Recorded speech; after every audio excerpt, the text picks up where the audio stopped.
What's going on, everybody? This is Chris Classic dropping the car vlog. Excuse the crazy noise. I'm on the E-way. I hope you guys are having a wonderful day. If nobody tells you that God loves you, Christ loves you, and I love you as well.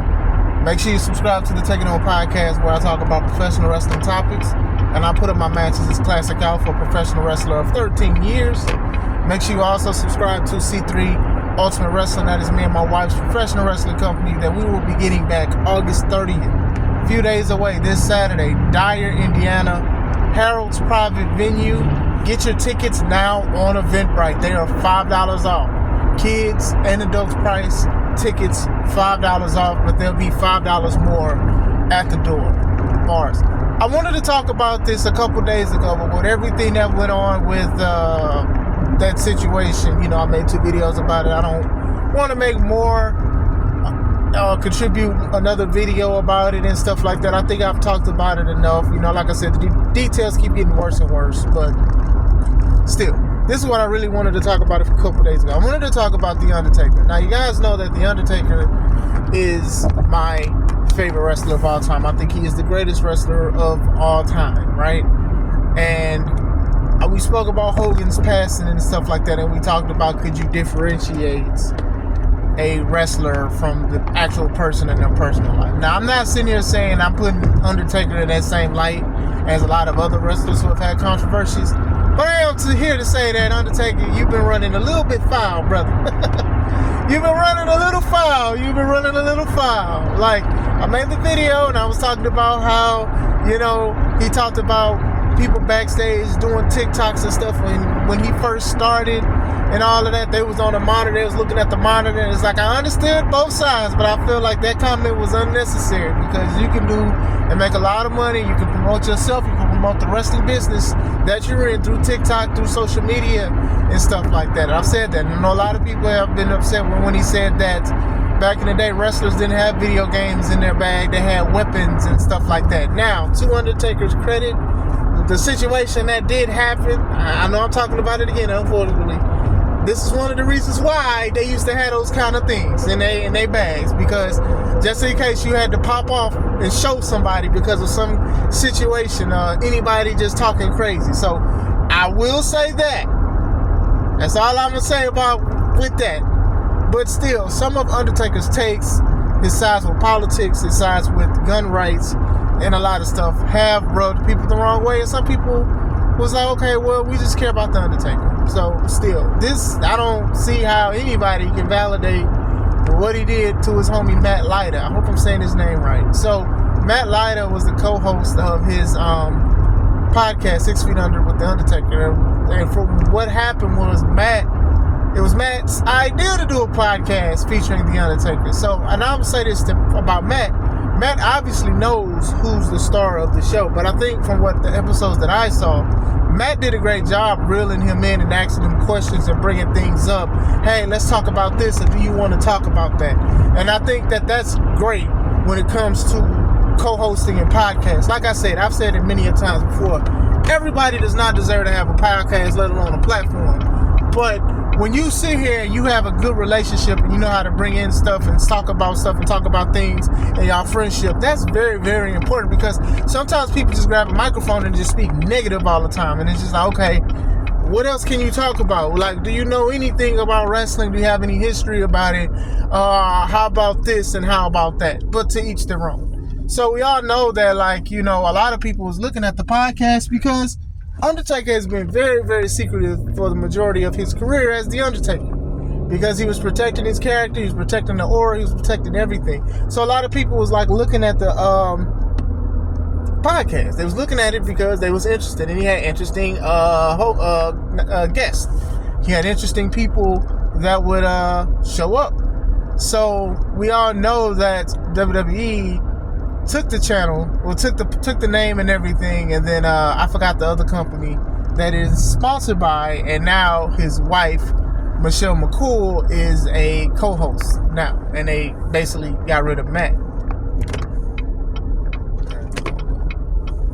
So a lot of people are upset with that, because I'm not here to disrespect his wife, obviously, not here to disrespect Michelle at all, but a lot of people are like, you know, Undertaker is the reason why a lot of the things that she's getting is because of him, because that's his wife. You know, a lot of people, they groaned a little bit when they said that she was going to be in the Hall of Fame. Now, at one point she was my favorite wrestler, and I did have a slight crush on her, but at the same time, I would not put her in the Hall of Fame before Mickie James. I would not. I think that Mickie James deserves that spot. You know, like I said, first of all, regardless of what year she would have been in the Hall of Fame, people would have probably said, you would have had an audience of people that said the only reason why she's in the Hall of Fame is because of The Undertaker. My issue is the timing of the induction, right? Especially with everything that leads into everything else. You know, a lot of people watch the LFG show. I don't watch the LFG show, but a lot of people watched it, and they were saying, you know, Mickie James, she was a coach, and then all of a sudden she's not the coach, and now Michelle is the coach. Like a lot of people have talked about even their dynamic on the show. So they've said small stuff, and like I said, I'm not here to disrespect Michelle or anything like that, but you know, you could definitely see like the politics behind the scenes when it comes to certain things. I also feel like Undertaker is like a lot older, and the Undertaker probably doesn't even like doing a lot of this stuff, and I think being around his wife makes him happier. I'm going to say that. I'm going to say, you know, obviously probably doesn't want to do a lot of the stuff that he's doing, but you know, they're paying him and he wants to be comfortable, and obviously you're going to be comfortable with your wife. I'll say that too, but that does not excuse the right to be moving funny. It does not. Matt went to Maven's podcast, and you know, I have a bittersweet feeling when I listen to like some of Maven's content. I truly do. But still, you know, he asked him about it, and he was like, you know, they were doing it, it was his idea, and then all of a sudden Undertaker just went up to him and said basically WWE brought the product, and basically they're going to replace him with his wife, Michelle. And then he asked him, are we good? And then Matt said, hey, you know, we've been friends for a long time, and if we let a podcast get between us, then we weren't that good of friends. I'm paraphrasing, of course. Now, a lot of people are like saying, you know, calling Matt out his name and stuff like that, and say, hey man, we can tell that you are disappointed. Yes, you can tell that man is disappointed. He said he was disappointed. However, I think the reason why he answered the way he did and didn't really say how he really feels is because he does know how social media works. He does know that The Undertaker is very, very loved. And if he would have said anything crazy, they didn't have to be negative.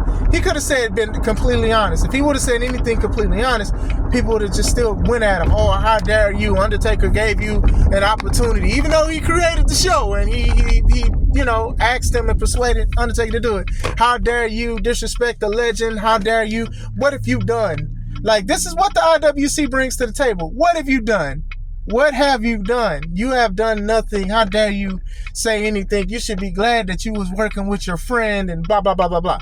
So I'm not even mad at how he responded. I mean, you can look at his body language and just say like how upset he is, because this is something that you created. And I'm going to say this too as a pro wrestler and as a booker. There are a lot of people that say that they want to work with you and they say that they are cool with you, but they'll take from you and then don't talk to you anymore. And I do hope their friendship ain't that sour, that they are talking.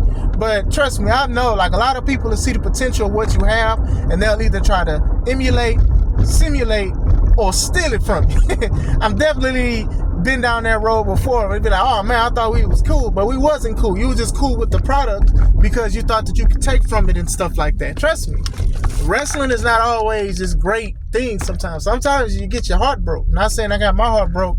I would say I was disappointed for sure. But yeah, to understand that this guy basically created this podcast and had a legend like The Undertaker who rarely speaks about politics, and then he turn around and basically get it taken away from you from the number one wrestling company and then replace you. Don't even matter that it is his wife. Just the fact that he's replaced, I'm sure he's just frustrating regardless.